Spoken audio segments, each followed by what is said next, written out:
দ্রবণ কত প্রকার, কি কি, এই জিনিসগুলো আপনাকে জানতে হবে। ঠিক আছে, দ্রবণ প্রথমেই চলে আসি, আমরা পড়ব হচ্ছে দ্রবণ।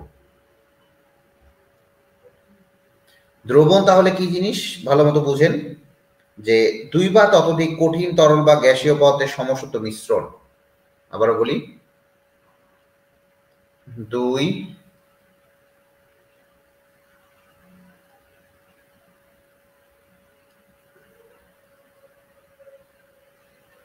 দুই বা ততোধিক,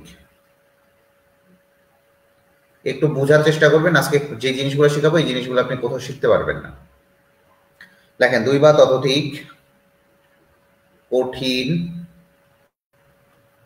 তরল বায়বীয়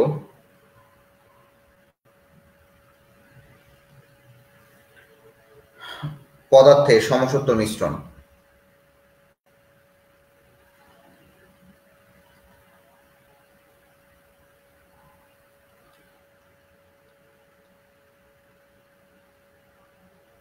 লেখো, সমসত্ব মিশ্রণ যার সংযুক্তি একটি নির্দিষ্ট সীমার মধ্যে, যার সংযুক্তি একটি নির্দিষ্ট সীমার মধ্যে পরিবর্তন করা যায়।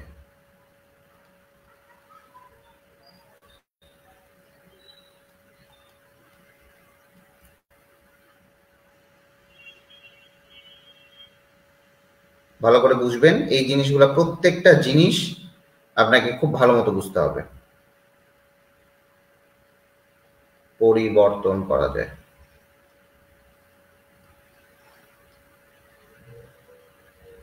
সেটাই হচ্ছে আমার দ্রবণ। কথা বুঝতে পারছেন? সেটাই হচ্ছে আমার দ্রবণ।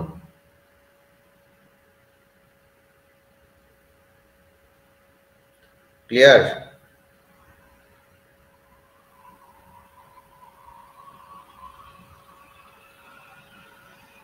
ক্লিয়ার হয়েছে কিনা বলবেন?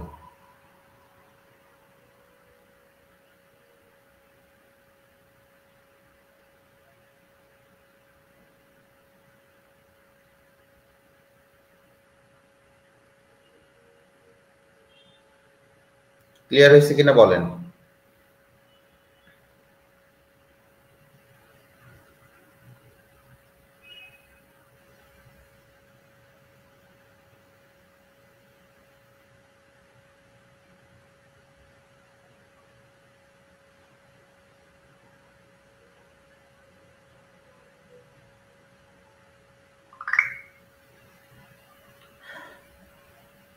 আপনারা কি বুঝতে পারছেন এটা কেন বলছি এটা? আচ্ছা, খুব ঠান্ডা মাথায় বুঝবেন, আমি যেগুলো বলতেছি খুবই ভালো মতো। তাহলে দুই বা ততোধিক কঠিন, এখানে আপনি এই জায়গায় একটা পাত্র নিলেন, এই জায়গায় একটা পাত্র নিলেন, খুবই ভালো কথা। এই পাত্রটার মধ্যে আপনি কঠিন তরল বা বায়বীয় যে কোনো একটা নিলেন, এখানে কঠিন তরল বা বায়বীয় যে কোনো একটা মিশ্রণ নিলেন, এবং এটা নির্দিষ্ট সীমার মধ্যে, এই যে এই সীমাটা পর্যন্ত হয়তো বা এটা সর্বোচ্চ সীমা এতটুকু, যে এতটুকুর মধ্যে তার মানে দ্রবণটা বা সংযোজিটা পরিবর্তন করা যাচ্ছে। তাহলে এটাই হচ্ছে আমার কি, বলেন দেখি, এটাই হচ্ছে আমার আপনার দ্রাব্যতা। কথা বোঝা গেছে? এটাই হচ্ছে আমার দ্রাব্যতা। তাহলে এটা বুঝতে হবে, হ্যাঁ, এই জিনিসটা একটু বুঝতে হবে। এরপরে চলে আসি, এই যে দ্রাব্যতা আছে, খুবই ভালো কথা। এই দ্রবণের মধ্যে দুই ধরনের পদার্থ পাওয়া যায়। এই দ্রবণের মধ্যে দুই ধরনের পদার্থ পাওয়া যায়। ঠিক আছে, এই দ্রবণের মধ্যে দুই ধরনের, এই দ্রবণ ইজ ইকুয়াল টু, আপনি লিখবেন দ্রব প্লাস দ্রাবক। তাহলে কি লিখবেন? দ্রবণ ইজ ইকুয়াল টু হচ্ছে দ্রব প্লাস দ্রাবক। ভালো করে বুঝবেন এই জিনিসগুলো, খুবই ইম্পর্টেন্ট, খুবই ইম্পর্টেন্ট। এই জিনিসগুলো আপনি যদি না বুঝেন, আপনার মানে ক্যারিয়ারই শেষ হয়ে যাবে, কারণ এই জায়গা থেকে কোশ্চিন আসবে। এই দ্রাবকটা একটা দ্রবণের মধ্যে যেটা বেশি পরিমাণে থাকবে, যেটা বেশি পরিমাণে থাকবে, যেটা বেশি পরিমাণে থাকবে,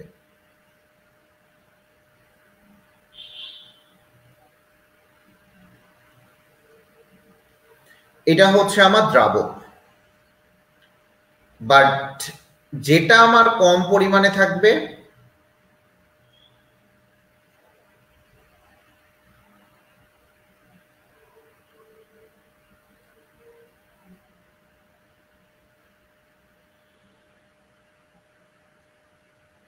সেটা হচ্ছে আমার দ্রব্য। এটুকু বোঝা গেছে? যেটা কম পরিমাণে থাকবে সেটা হচ্ছে দ্রব্য। দ্রাবকটা, এই দ্রাবকের যে কোনো দশায় থাকতে পারে, এই দ্রাবকটা যে কোনো দশায় থাকতে পারে। দ্রাবক ভালো করে বুঝবা, দ্রাবকের বহিত অবস্থা কঠিন, তরল বা গ্যাসীয় যে কোনোটাই হতে পারে। তবে বেশিরভাগ ক্ষেত্রে এটা সলিড হইতে পারে, লিকুইড হইতে পারে, গ্যাসিয়াস হইতে পারে, but most of the cases এইটা হয় liquid. Most of the case এটা হবে liquid, most of the case এটা হবে লিকুইড, এটা বুঝতে হবে।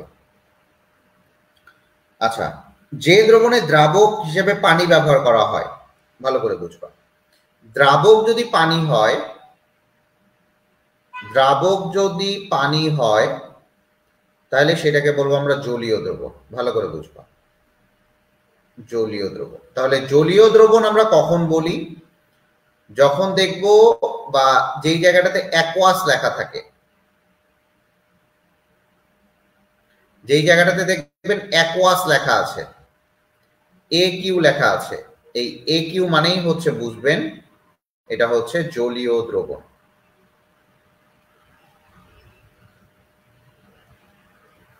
অ্যাকোয়াস মানেই ভাইয়া কি বলেন দেখি? জলীয় দ্রবণ। এইটুকু ক্লিয়ার হয়েছে জলীয় দ্রবণ কোনটা?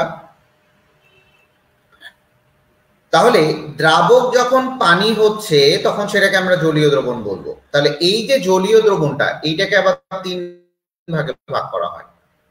ঠান্ডা মাথায় বুঝবেন, আপনার সব ক্লিয়ার হয়ে যাবে।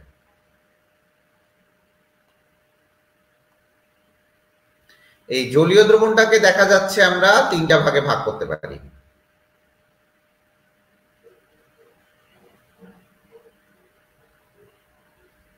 ঠান্ডা মাথায় বুঝেন, এই জায়গাগুলো খুবই ইম্পর্টেন্ট।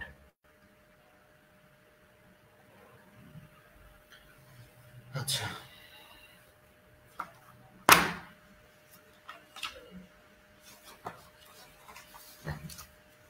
তো এই যে জলীয় দ্রবণটাকে আপনি 3টা ভাগে ভাগ করতে পারতেছেন, তার মানে এখানে আপনি কয়টা ভাগে ভাগ করবেন? 3টা। একটা হচ্ছে সম্পৃক্ত দ্রবণ,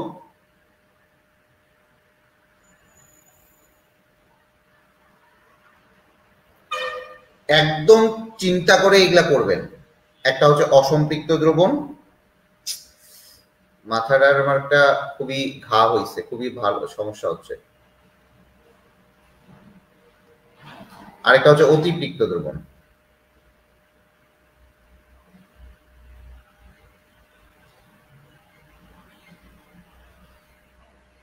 অতিপৃক্ত দ্রবণ। তো এই যে সম্পৃক্ত দ্রবণ, ভালো করে বুঝবেন, সম্পৃক্ত দ্রবণ যখন দেখবেন কন্টেন্ট আর ক্যাপাসিটি, আমি আপনাকে 3টা পাত্র আঁকে দেখাবো।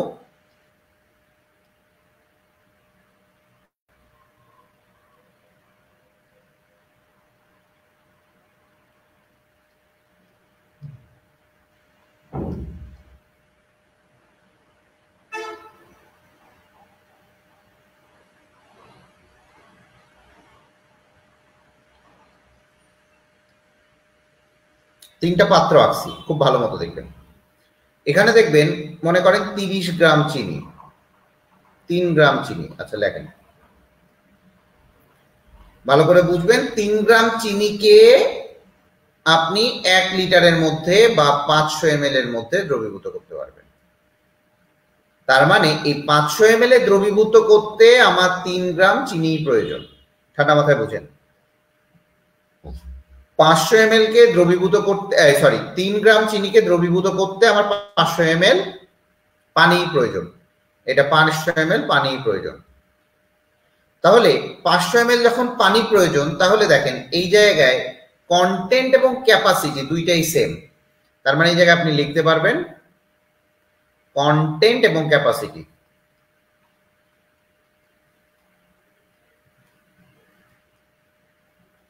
দুইটাই সেম। আচ্ছা, মনে করেন এখানে অসম্পৃক্ত যেটা দ্রবণ, ভালো করে বুঝবেন, অসম্পৃক্ত দ্রবণ। এখন এই জায়গাটাতে দেখবেন যে এই 500 ml এ 3 গ্রাম চিনি দ্রবীভূত হবে, বাট এখানে দেখা আছে 2 গ্রাম চিনি। এটা হচ্ছে 500 ml। তাহলে বুঝেন 500 ml এ আমার সর্বোচ্চ 3 গ্রাম চিনি দ্রবীভূত হতে পারবে, বাট এই জায়গায় দেখা যাচ্ছে 500 ml এ আমার 2 গ্রাম চিনি হচ্ছে। তার মানে কি, এটাকে বলা হয় অসম্পৃক্ত। দ্যাট মিনস যেখানে content is less than capacity. ক্যাপাসিটির থেকে যখন কম পরিমাণে থাকবে, আবারও আমি বলি, ক্যাপাসিটির থেকে যখন কম পরিমাণে থাকবে তখন সেটাকে বলবো আমরা অসম্পৃক্ত দ্রবণ। ঠিক আছে?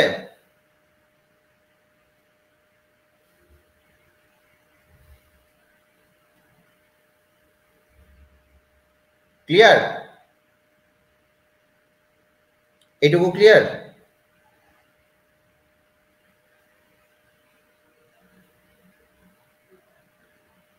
এটুকু ক্লিয়ার? আচ্ছা, এখন দেখেন এই জায়গায় 500 ml এর মধ্যে, এই কথা বলতে হবে, বুঝছেন? কথা না বললে এই জায়গাটাতে সমস্যা হবে। আপনারা কথা বলেন না, আপনাদের রিভিউ দেন না, মানে খুবই ঝামেলায় আছে আপনাদেরকে নিয়ে। আপনারা একদম মানে হচ্ছে বোবা সবাই, খুবই খারাপ, এটা খুবই খারাপ স্বভাব। দেখেন 500 ml আমাকে 3 গ্রাম চিনি আমি দিতে পারি, কিন্তু দেখা যায় 500 ml এ যদি আমি দেখা যায় 5 গ্রাম চিনি দিলাম, তখন কি করবে? এই 5 গ্রাম চিনিটা তলানি আকারে পড়বে না, এই যে তলানি আকারে পড়বে না, ওইটা তো দ্রবীভূত হবে না। তার মানে content is greater than capacity.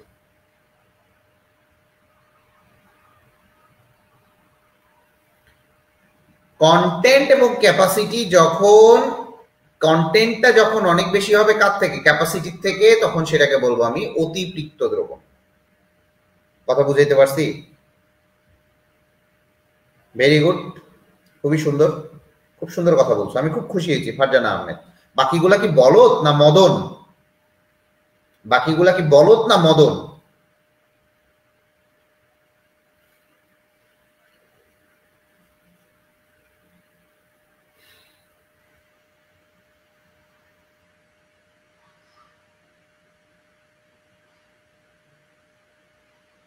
একটাও কথা বলে না, খুবই ভালো। তার মানে সম্পৃক্ত দ্রবণ, অসম্পৃক্ত দ্রবণ এবং অতিপৃক্ত দ্রবণ বোঝা গেছে? সম্পৃক্ত দ্রবণ, অসম্পৃক্ত দ্রবণ এবং অতিপৃক্ত দ্রবণ বোঝা গেছে?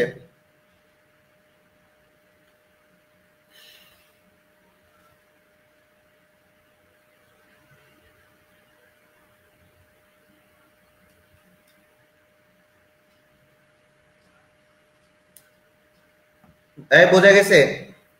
চলে আসেন এরপরে। এই যে দ্রবণটা, এই দ্রবণটা আরো 2 প্রকারের হইতে পারে। দ্রবণটাকে আপনি আরো 2টা ভাগে ভাগ করে নিতে পারবেন।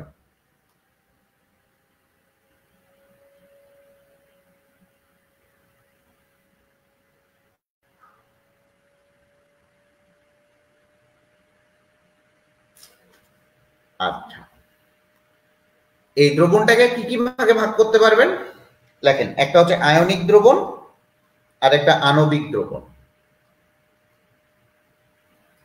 আয়নিক দ্রবণ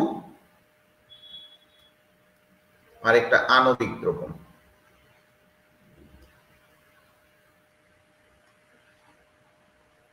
বোঝার চেষ্টা করবেন এবং ঠান্ডা মাথায় বুঝবেন, তাহলে আপনার কোনো প্রবলেম হবে না এই জায়গায়। আচ্ছা, এই জিনিসগুলা দেখা যায় যে কখন হয় ভাইয়া? পানি দেখা যায়, পানি যখন দ্রাবক হিসেবে কাজ করে, পানি একটা হচ্ছে পোলার দ্রাবক।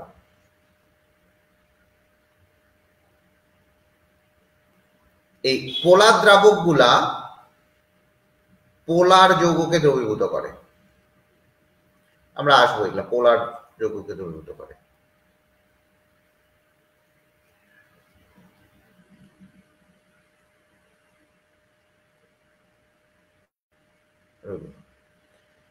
তাহলে এই যখন এরকম টাইপের পোলার বা নন পোলারের হিসাব কনসেপ্টটা চলে আসে, তখন আমি দ্রবণটাকে দুইটা ভাগে ভাগ করি, একটা হচ্ছে আয়নিক দ্রবণ আর একটা হচ্ছে আণবিক দ্রবণ। চলে আসে আয়নিক দ্রবণটা কি জিনিস ভাই, আয়নিক দ্রবণ বুঝান।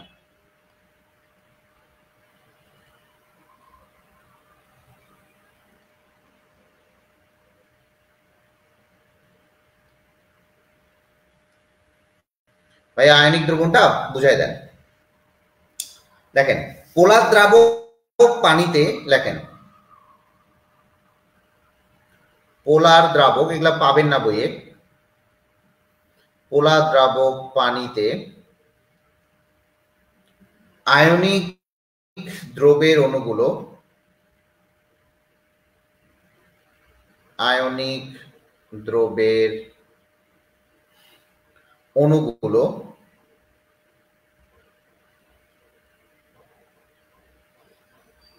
আয়ন আয়ন হিসেবে দ্রবীভূত থাকে।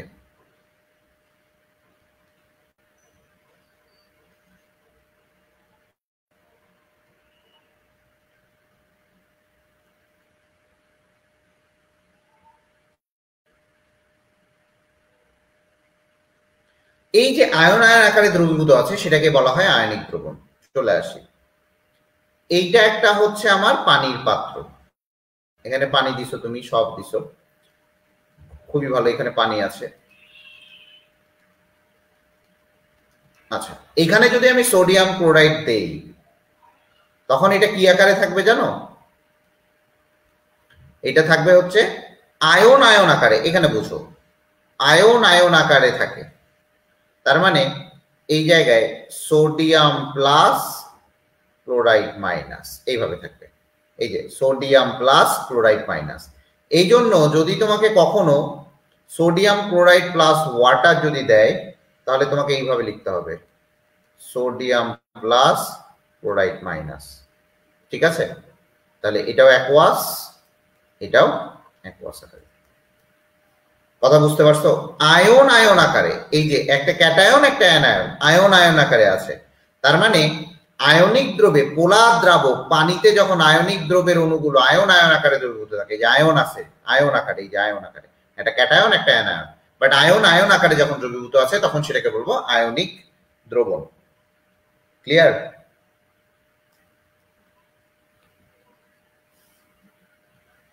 ক্লিয়ার হয়েছে এইটুকু? আয়ন আয়ন ব্যাপারটা ক্লিয়ার হয়েছে?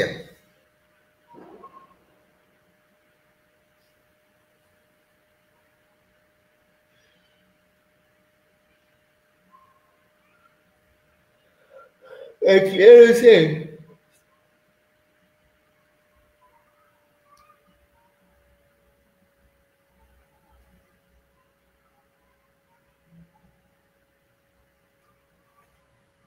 ওকে, ডান।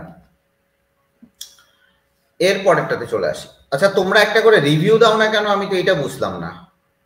আচ্ছা, রিভিউ দিতে কি খুব কষ্ট? ফারজান আহমেদ, তারপরে কি আবিদা জাহান মাইশা, এই ইভা তুমি রিভিউটা দিয়ে দিও তো, সুন্দর করে রিভিউ লিখবা, মেডিএম গ্রুপে যায় রিভিউ লিখবা। হ্যাঁ, চলে আসে আণবিক দ্রবণ।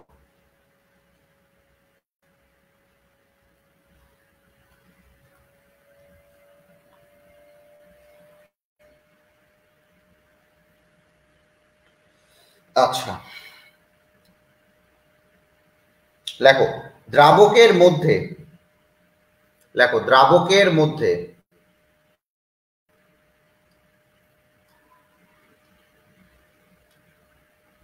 আণবিক দ্রবণ কোনটা? দ্রাবকের মধ্যে দ্রব দ্রবীভূত হয়ে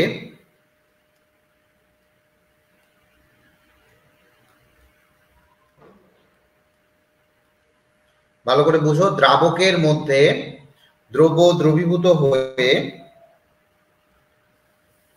দ্রবণের মধ্যে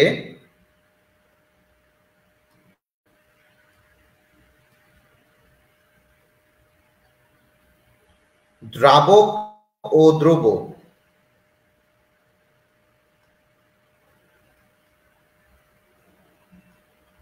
দেখো, দ্রাবক ও দ্রব এর কোনটি যখন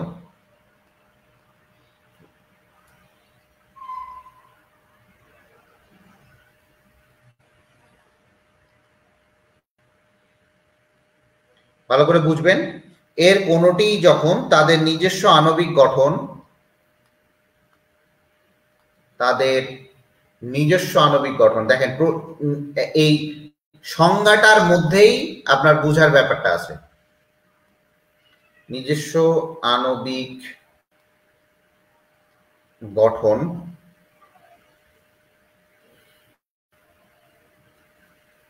ও বৈশিষ্ট্যকে পরিবর্তন করে না, ও বৈশিষ্ট্যকে পরিবর্তন করে না।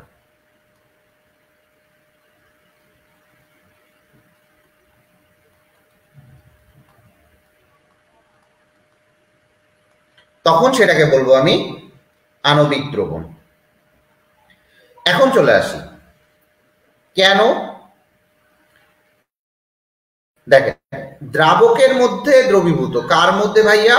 দ্রাবকের মধ্যে। তো কুকুরের বাচ্চা কি হয় বলো দেখি? কুকুরের বাচ্চা কি হয়? কুকুরের বাচ্চা কি হয়? কুকুরের বাচ্চা কি হয়? বিড়াল হয় না কুকুর হয়? বলো, কুকুরের বাচ্চা কি হয়?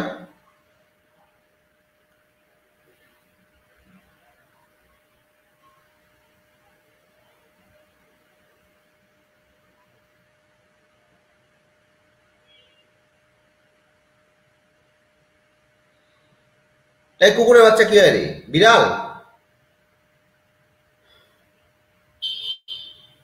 কুকুরের বাচ্চা কুকুর হবে।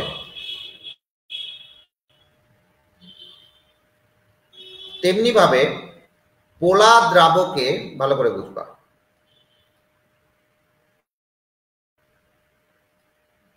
পোলা দ্রবগুলা দ্রবীভূত হবে। কুকুরের বাচ্চা যদি কুকুর হয় তাহলে এইটাকে বলবো আমরা কুকুরের বাচ্চা কুকুর, তার মানে এটাকে বলবো লাইক ডিজলভ লাইক নীতি। কি বলবো বলো? লাইক ডিজলভ লাইক নীতি।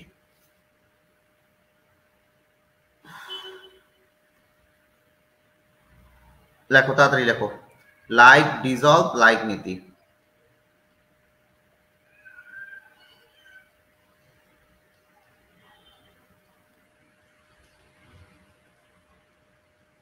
তাহলে পোলার যৌগগুলা পোলার দ্রাবকে দ্রবীভূত হয়, আর নন পোলার গুলা নন পোলারে দ্রবীভূত হয়।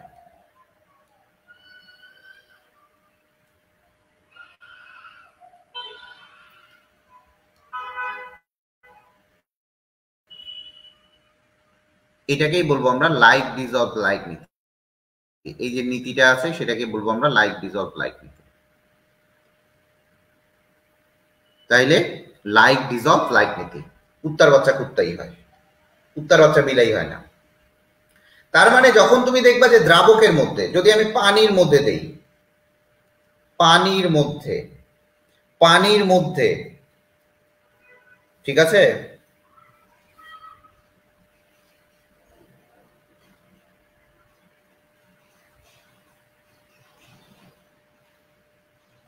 পানির মধ্যে, পানির মধ্যে তুমি যে কোনো কিছু দাও সেটা হয়ে যাবে, ঠিক আছে। এখন বুঝো, ঠান্ডা মাথায় বুঝো যে আণবিক দ্রবণটা কি জিনিস বা আণবিক দ্রবণটার কি অবস্থা সেটা আমরা আগে বুঝি। মেসেজ কেউ দিলে আমাকে বইলো, আমি আসলে নিচে তাকাইলে আমার মেসেজ গুলা, মানে আমার চেয়ার টেবিলটা এখনো কেনা হয় নাই, আমি নতুন বাসায় উঠছি তো একটু ঝামেলায় আছি। ভালো করে প্রশ্নটা বুঝো। দ্রাবকের মধ্যে দ্রব দ্রবীভূত হয়ে দ্রবণের মধ্যে দ্রব দ্রাবকের কোনটি যখন তাদের নিজস্ব আণবিক গঠন ও বৈশিষ্ট্যকে পরিবর্তন করে না, তাহলে করে না, বৈশিষ্ট্যকে পরিবর্তন করে না। এখন পানির মধ্যে তুমি যখন চিনি দাও, পানি কিন্তু পোলার, চিনি আবার নন পোলার, বাট এইটা এখানে ডিজলভ হয়ে যায়। কিন্তু পানি চিনি কিন্তু তার বৈশিষ্ট্যকে ইয়ে করে না, চিনি কিন্তু তার বৈশিষ্ট্যকে চেঞ্জ করে না।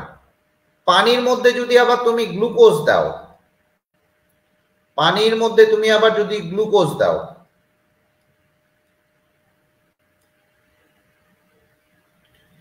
তাহলেও দেখবা যে এই সব দ্রবীভূত হয়ে আণবিক একটা দ্রবণ গঠন করে। মানে অপোলার হওয়া সত্ত্বেও এরা পোলার দ্রাবকে দ্রবীভূত হবে, মানে এরা লাইক ডিজ অফ লাইক নীতি মানবে না, কিন্তু তারা কিন্তু তাদের জায়গায় ঠিক থাকবে। আমি আবার কথা বলি, তোমাকে উপদেশ দিল, তুমি বুঝো তোমাকে উপদেশ দিল, কিন্তু সে নিজে ওই কাজটা করলো। তোমাকে উপদেশ দিল ভালোর পথে চলো, কিন্তু সে নিজেই ওই উল্টা কাজটা করলো, তাহলে সেটা কিন্তু হবে না। তার মানে পানির মধ্যে গ্লুকোজ, এরপরে লিখো ইথানল, মিথানল, মিথানল প্রভৃতি দ্রব্য,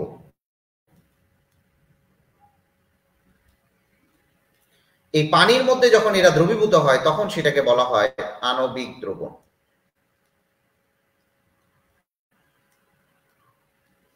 ক্লিয়ার কিনা বলেন, ক্লিয়ার কিনা বলবেন। তাহলে সেটাকে কি বলবো আমরা? আণবিক দ্রবণ। তাহলে আণবিক দ্রবণ বোঝা গেছে?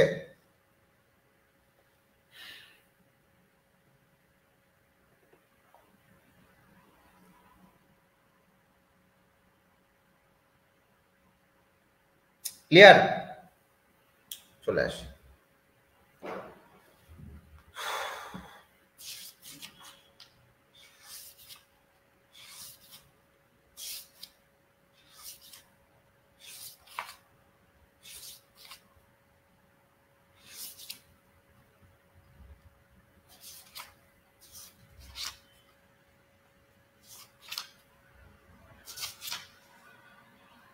ক্লিয়ার হয়েছে এটা? তাড়াতাড়ি বলো।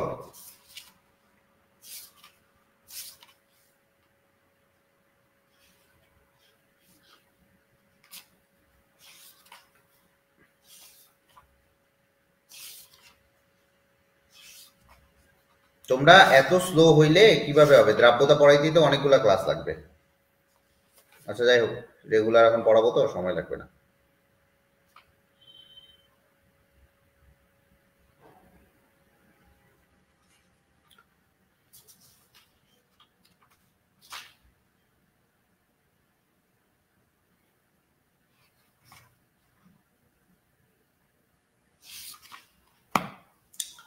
এরপরে চলে আসেন, কিছু কিছু কঠিন আছে যারা পানিতে দ্রবীভূত হয় না।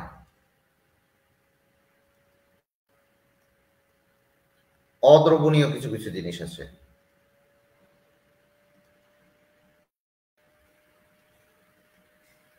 পানিতে কিছু কিছু অদ্রবণীয় কঠিন পদার্থ আছে, তাদেরকে বলা হয়, মানে খুবই কম পরিমাণে, এদেরকে ইনসলিবল পদার্থ বলা হয়।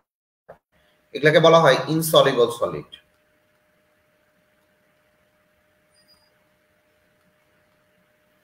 Insoluble solid. আবার কিছু কিছু পদার্থ আছে যারা পানিতে, ভালো করে বুঝবা, কিছু কিছু পদার্থ আছে যারা পানিতে খুবই অল্প পরিমাণে দ্রবীভূত হয়।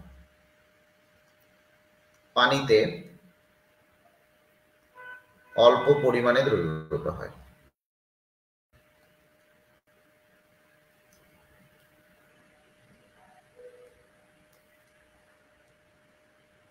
এদেরকে বলা হয় স্প্রিংলি সলিউবল। আবারও বলি, এদেরকে বলা হয় sparingly soluble.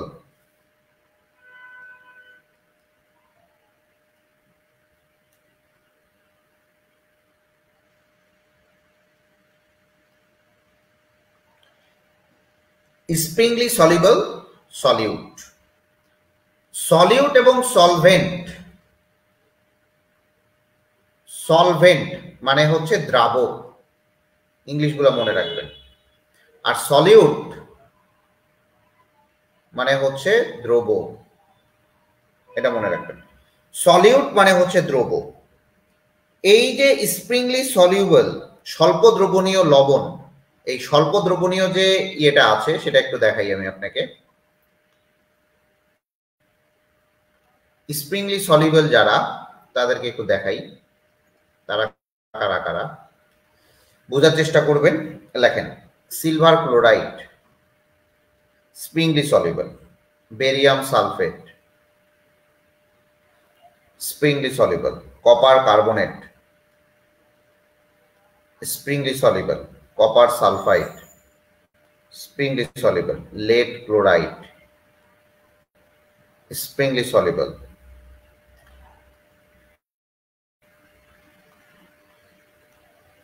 ferrous hydroxide springly soluble, ferric hydroxide springly soluble, এরপরে চলে আসেন zinc hydroxide springly soluble, zinc sulfide springly soluble, iron sulfide springly soluble, lead sulfide springly soluble, mercury sulfide springly soluble. ভাইয়া এগুলা কি মুখস্থ করতে হবে? না, মুখস্থ করবেন না। ট্রিক্স কি? এটা হচ্ছে গালিবস ল, গালিবস ট্রিক্স।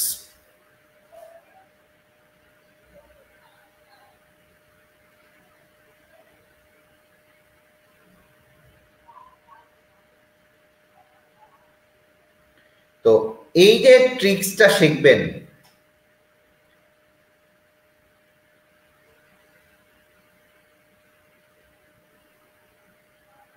ভালো করে বুঝুন।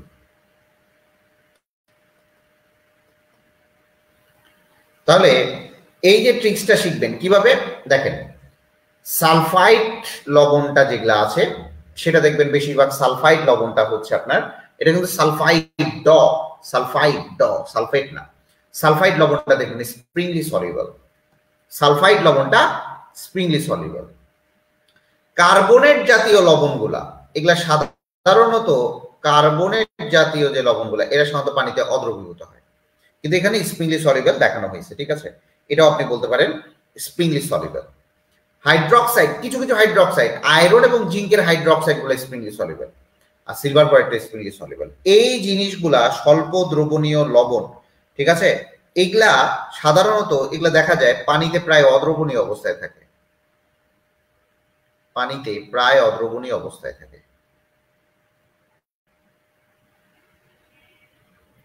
তাহলে আপনাকে যদি বলে এখানে সাধারণত সবদ্রবণীয় লবণটা যদি না বলে আপনাকে অদ্রবণীয় লবণ বলে, তাহলে আপনারা অবশ্যই এখানে এইগুলা দিতে পারবেন। আমার কথা বুঝছেন? এরা পানিতে প্রায় অদ্রবণীয় অবস্থায় থাকে, কিন্তু এগুলাকে স্প্রিংলি সলিউবল বলা যায়। এইটুকু বোঝা গেছে কিনা?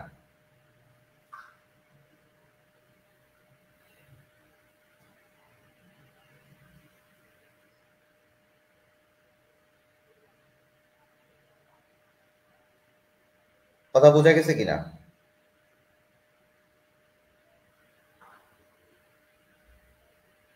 এখন চলে আসি দ্রাব্যতা, শেষ চলে আসি দ্রাব্যতা।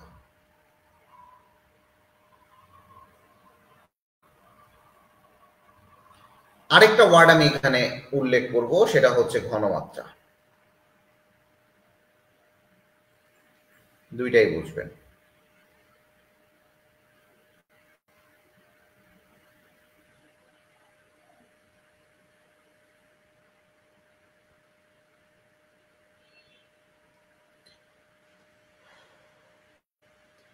দ্রাব্যতা এবং ঘনমাত্রা খুবই ভালো মতো বুঝবেন। এটা একটা স্টেডিয়াম, এটাকে স্টেডিয়াম,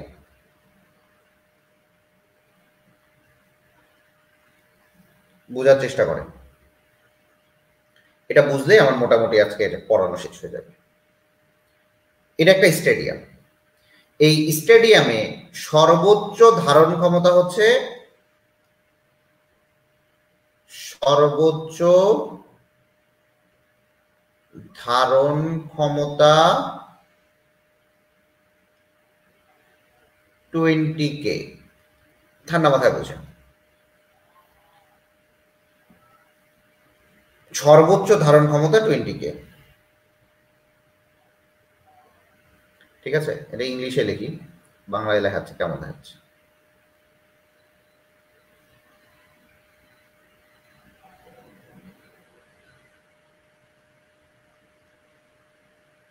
তাহলে এখানে ম্যাক্সিমাম ক্যাপাসিটি, ম্যাক্সিমাম ক্যাপাসিটি, ঠিক আছে? ম্যাক্সিমাম ক্যাপাসিটি হচ্ছে 20K। তাহলে দেখেন ক্যাপাসিটি আমার 20K, ঠান্ডা মাথায় বুঝবেন এবং এখানে খুবই ভালো মতো বুঝবেন। এটা বুঝলেই আপনার কাহিনী হয়ে যাবে।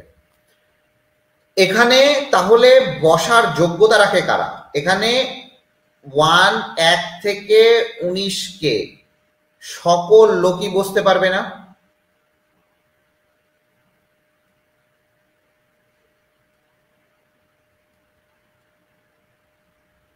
পারবে কিনা তাড়াতাড়ি বলেন, তাড়াতাড়ি বলেন, তাড়াতাড়ি বলতে হবে। এই জায়গাগুলো আপনাকে বুঝতে হবে, এই জায়গাগুলো না বুঝলে আপনি গোল্লায় যাবেন। দেখেন, যদি আপনি এই জায়গাটাতে বসেন যে 1 থেকে 19 কে আপনার টোটালি সবাই বসতে পারে, প্লাস আপনি এটাও বলতে পারেন এখানে 20 কেও তো বসতে পারবে ভাইয়া, হ্যাঁ 20 কেও বসতে পারবে।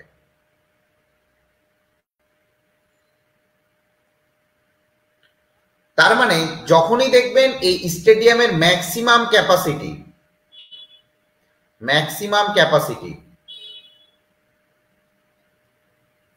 এই ম্যাক্সিমাম ক্যাপাসিটি 20 কে, এইটাকেই বলবো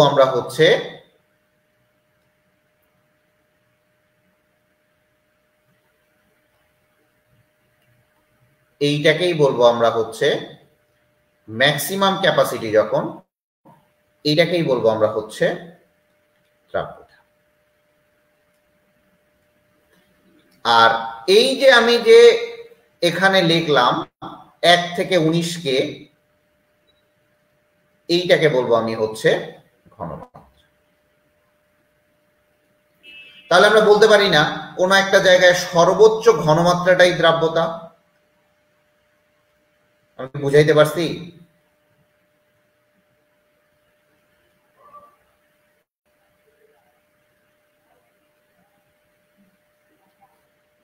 আমি কি বুঝাইতে পারছি কিনা বলেন? তাহলে সর্বোচ্চ ঘনমাত্রাটাই হচ্ছে আমার দ্রাব্যতা। চলে আসি, এখানে আমি একটা লিখলাম যে A3B4, সাপোজ এরকম একটা যৌগ আছে, বা A2B3 দিয়ে দিই। ঠান্ডা মাথায় বুঝবেন এই জিনিসগুলো খুবই ইম্পর্টেন্ট, A2B3। তাহলে আপনারা এই জায়গাটাতে দেখেন যে ভাইয়া এখানে কি লিখছে, তাহলে এখানে হবে 2A3 প্লাস প্লাস হচ্ছে 3B2 মাইনাস। যখন আমি দ্রাব্যতা বের করতে যাব, তাহলে এই যে মোল সংখ্যাটা আছে, এই মোল সংখ্যাটাকে আমি ইনক্লুড করব। মোল সংখ্যাটা আমি কি করব? ইনক্লুড করব। যদি মোল সংখ্যাটাকে ইনক্লুড করে আমি বের করি ঘনমাত্রাটা, ইনক্লুড করে যদি আমি ঘনমাত্রা বের করি, সেটাই হবে আমার দ্রাব্যতা, সেটাই হচ্ছে আমার দ্রাব্যতা। বাট যখনই দেখবেন যে ঘনমাত্রাটাকে আমি মোল সংখ্যাটাকে আমি ইনক্লুড করতেছি না, তখনই সেটা হবে আমার ঘনমাত্রা। তার মানে সর্বোচ্চ ঘনমাত্রাটাই হচ্ছে আমার দ্রাব্যতা, এইটা মনে রাখবেন। এইখানেই দেখবেন আয়নিক গুণফল এবং দ্রাব্যতা গুণফলের মধ্যে প্যাচটা লাগবে না, সরি, এই জায়গাটাতেই দেখবেন আয়নিক গুণফল এবং দ্রাব্যতা গুণফলের মধ্যে আর কোনো প্যাচটা লাগবে না। কথা বুঝতে পারছেন? কথা কি বোঝা গেছে? তাহলে দ্রাব্যতার ঘনমাত্রা কি এক? সকল দ্রাব্যতাই ঘনমাত্রা, কিন্তু সকল ঘনমাত্রাই দ্রাব্যতা না। এই সর্বোচ্চ ঘনমাত্রাটাই হচ্ছে দ্রাব্যতা। এখান থেকে আপনি একটা জিনিস পড়তে পারবেন, সকল দ্রাব্যতাই ঘনমাত্রা, কিন্তু সকল ঘনমাত্রা দ্রাব্যতা না। কারণ এটাও তো ঘনমাত্রা একটা, তাহলে সর্বোচ্চ ঘনমাত্রাটাই কি? তাহলে সকল ঘনমাত্রা দ্রাব্যতা না, সকল ঘনমাত্রা দ্রাব্যতা না, বাট সকল দ্রাব্যতাই কিন্তু আবার ঘনমাত্রা। তাহলে আমি কি বুঝাইতে পারছি ব্যাপারটা? তাহলে এই জায়গায় লিখেন সকল ঘনমাত্রা দ্রাব্যতা না।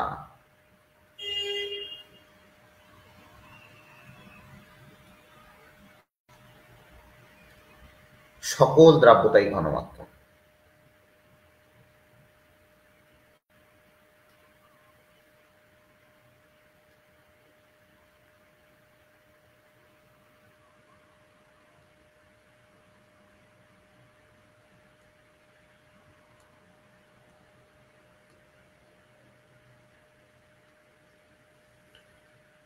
ক্লিয়ার হয়েছে ব্যাপারটা?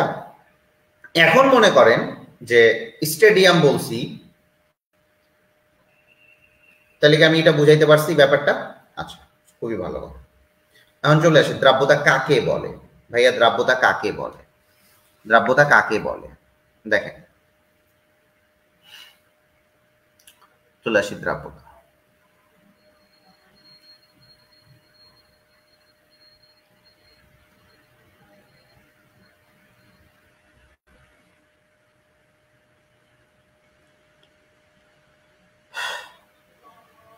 লেখেন,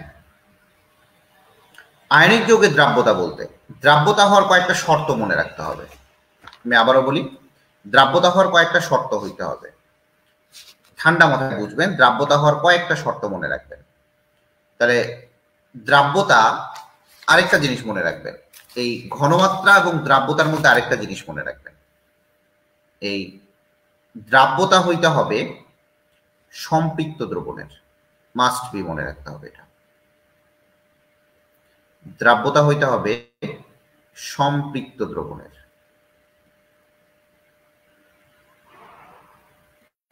বাট এই যে ঘনমাত্রাটা আছে, এই ঘনমাত্রাটা আপনার সম্পৃক্ত অসম্পৃক্ত যে কোনোটাই হতে পারে। আমি আবারও বলি, এই ঘনমাত্রাটা আপনার হতে পারে সম্পৃক্ত অথবা অসম্পৃক্ত হতে পারে। এই জিনিসগুলো মনে রাখবেন। দ্রাব্যতা অবশ্যই হইতে হবে সম্পৃক্ত দ্রবণের, আবার এই যে ঘনমাত্রাটা সম্পৃক্ত অসম্পৃক্ত যে কোনোটাই হইতে পারে। আপনি খুবই ঠান্ডা মাথায় এই জিনিসগুলো যদি বুঝেন, আপনার আর কোনো কিছু দরকার নাই। আরেকটা আছে, দ্রাব্যতাটা আপনার আয়নিক যৌগের হবে, এটা দেখবেন আয়নিক যৌগের হবে। কয়েকটা শর্ত মনে রাখতে হবে, আমি লিখে দিচ্ছি, আবার পরে লিখে দিচ্ছি। আয়নিক যৌগের হতে হবে। সো আপনাকে খুবই ঠান্ডা মাথায় বুঝতে হবে যে কার দ্রাব্যতা আছে, আয়নিক যৌগের আছে নাকি সমযোজী যৌগের আছে। তো চলে আসি দ্রাব্যতার যে প্রথম শর্তটা, একটা হচ্ছে হইতে হবে সম্পৃক্ত দ্রবণ, সম্পৃক্ত দ্রবণ হতে হবে, এটা আয়নিক যৌগ হতে হবে।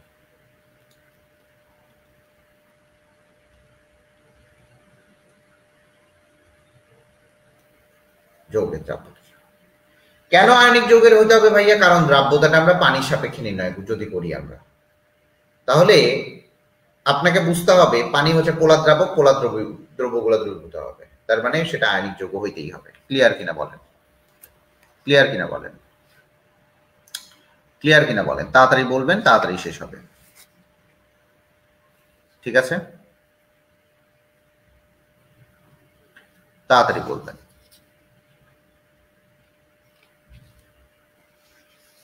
ক্লিয়ার আপনার এইটুকু? এইটুকু ক্লিয়ার হইলে বলবেন। আচ্ছা, কারণ আপনাদেরকে এখানে আমাকে শিখাতে হবে। দ্রাব্যতাটার 3 ধরনের সংজ্ঞা আপনি দিতে পারবেন, এককের উপর ডিপেন্ড করে আপনি সংজ্ঞাগুলো দিতে পারবেন।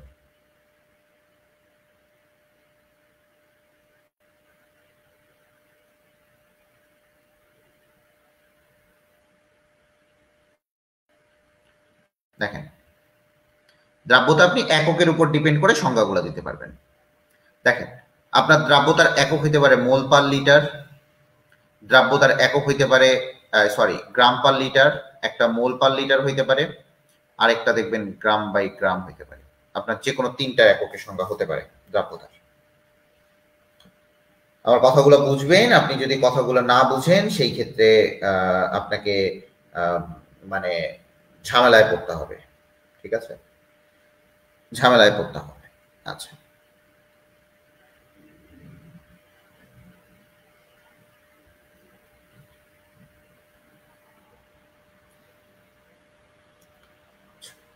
তো একটা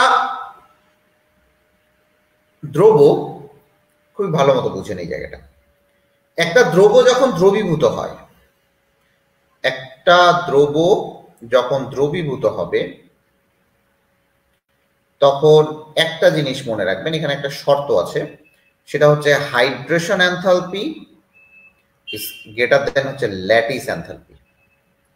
এই জিনিসটা আপনাকে মাস্ট বি মনে রাখতে হবে, এবং এই জিনিসটা আপনাকে আমি পরে পড়াবো হাইড্রেশন এনথালপি এবং ল্যাটিস এনথালপিটা কি জিনিস।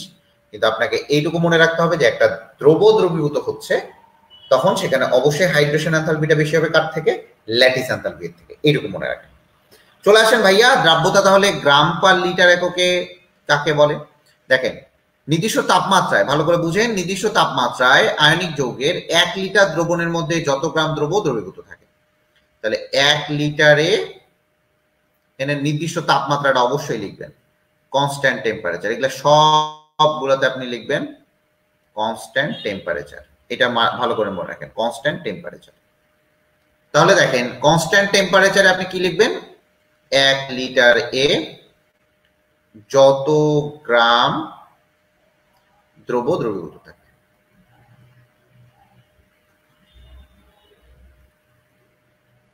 মোল পার লিটারে কি, 1 লিটারে মধ্যে যত মোল দ্রব্য দ্রবীভূত থাকে।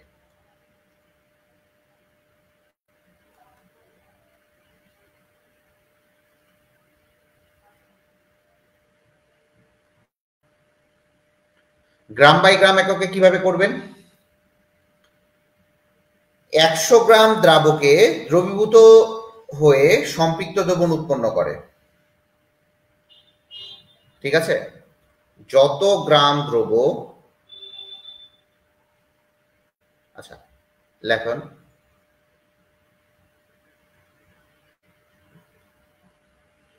100 গ্রাম দ্রাবকে যত গ্রাম দ্রব্য থাকে। ঠান্ডা মাথায় বুঝেন, এই জায়গাগুলো একটু বুঝতে হবে। এবং আপনাকে আমি বলছি যে দ্রাব্যতা হইতে গেলে সম্পৃক্ত দ্রবণ এবং আয়নিক যৌগ দুইটাই হইতে হবে। ঠিক আছে,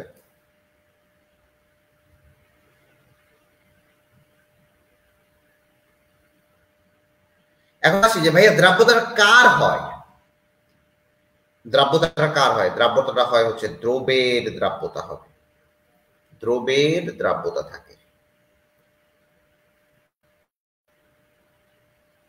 দ্রাবকের দ্রাব্যতা হয় না। কার হয় ভাইয়া, দ্রবের দ্রাব্যতা থাকে।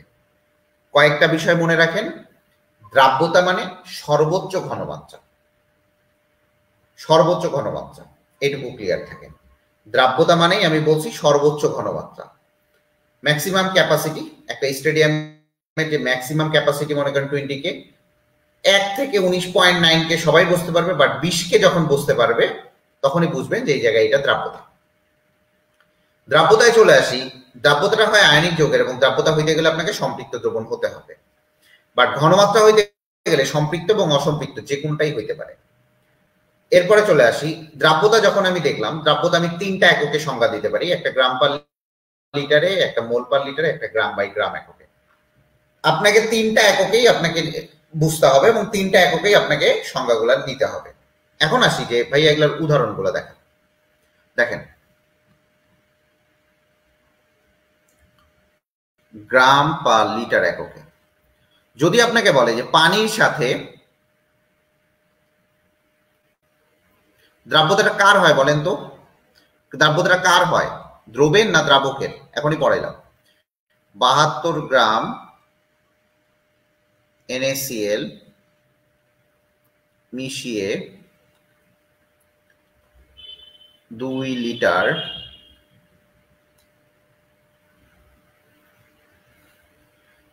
লিটার সম্পৃক্ত দ্রবণ তৈরি করা হলো।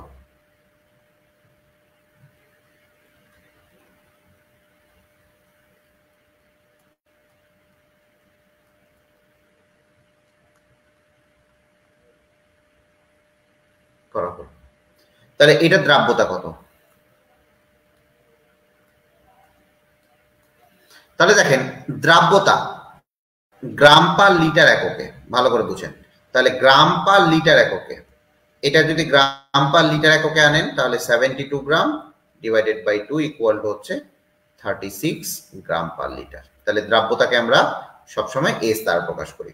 এই যে দ্রাব্যতা দেখছেন, এই দ্রাব্যতার ইংলিশ হচ্ছে সলিউবিলিটি।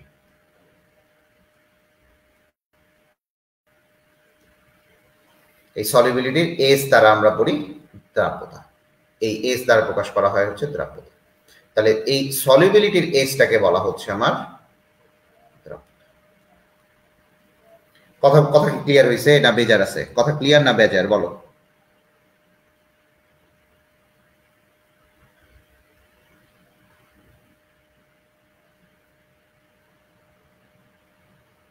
এই কলিয়ার দলগুলা দুইজন হয়ে গেছিস কেন? এই কথা আমি কি মানে মজা করার জন্য এখানে পড়তে বসাইছি?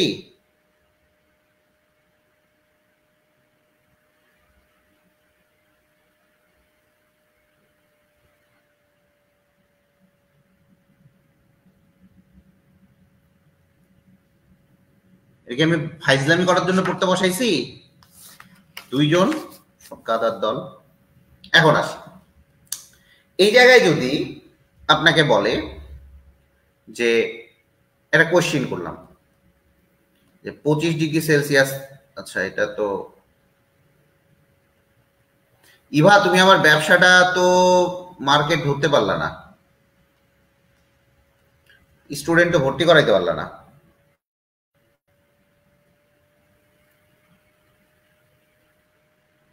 দেখো 25 ডিগ্রি সেলসিয়াস তাপমাত্রায় সোডিয়াম ক্লোরাইডের দ্রাব্যতা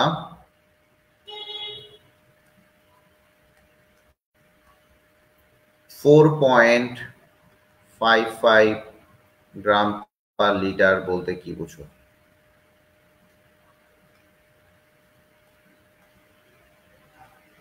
এটাও যদি বলে তাহলে আপনি কি জানেন?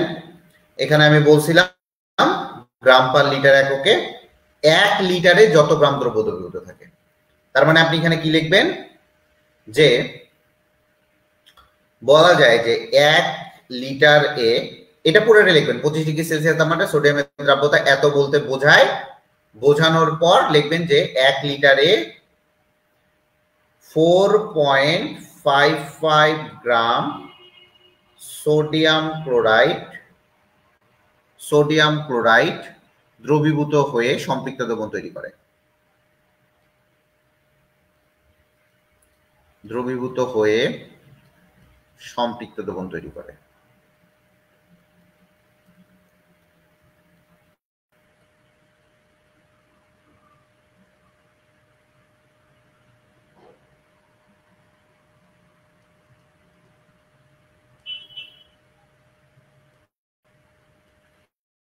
তার মানে আপনাকে ফার্স্টে কিন্তু এই পুরোটা লিখতে হবে, এই পর্যন্ত লিখবেন, বোঝায় যে তারপরে লিখবেন 1 লিটারে এত গ্রাম সোডিয়াম ক্লোরাইড দ্রবীভূত হয়ে সম্পৃক্ত দ্রবণ তৈরি করে। বুঝছো? সেম ভাবে যদি এখানে মোল পার লিটার বলতো সেম ভাবে। এখন আসি যে ভাইয়া গ্রাম পার লিটার আর মোল পার লিটার কি করব? দেখেন গ্রাম পার লিটার থেকে মোল পার লিটার এটা একটু বের করাটা আমি শিখাই, শেষ করে দেব আজকে। মোল পার লিটার দেখেন এই জায়গাটাতে আপনি মনে রাখেন যে গ্রাম থেকে মোলে গেছে, গ্রাম থেকে মোলে গেছে, তাহলে গ্রাম থেকে যদি মোলে যায় তার মানে গ্রামটাকে আমি আউট করে দিচ্ছি, গ্রামটাকে আমি কি করতেছি? আউট করতেছি। যখন গ্রাম থেকে মোলে যাবা তাহলে আণবিক ভর দ্বারা ভাগ করবা।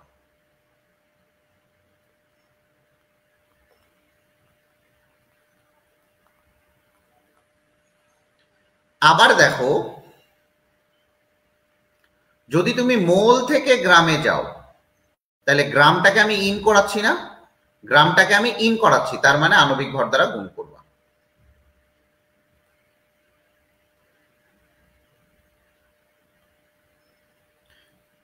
ইভা একটা স্টুডেন্টও ভর্তি করাইতে পারলো না। তোরা সব অকেজো, তোরা যতগুলো স্টুডেন্ট আছিস সব অকেজো। এগুলা আমার, এগুলা যদি আমার স্টুডেন্ট নাই বাড়াইতে পারলি তাহলে কেমনে কি? হ্যাঁ ওই যে ইয়ে আছে না কেমনে কি, তাহলে বুঝতে পারছো কিভাবে কি করতে হচ্ছে? বুঝতে পারতেছো কিভাবে কি করতে হয়?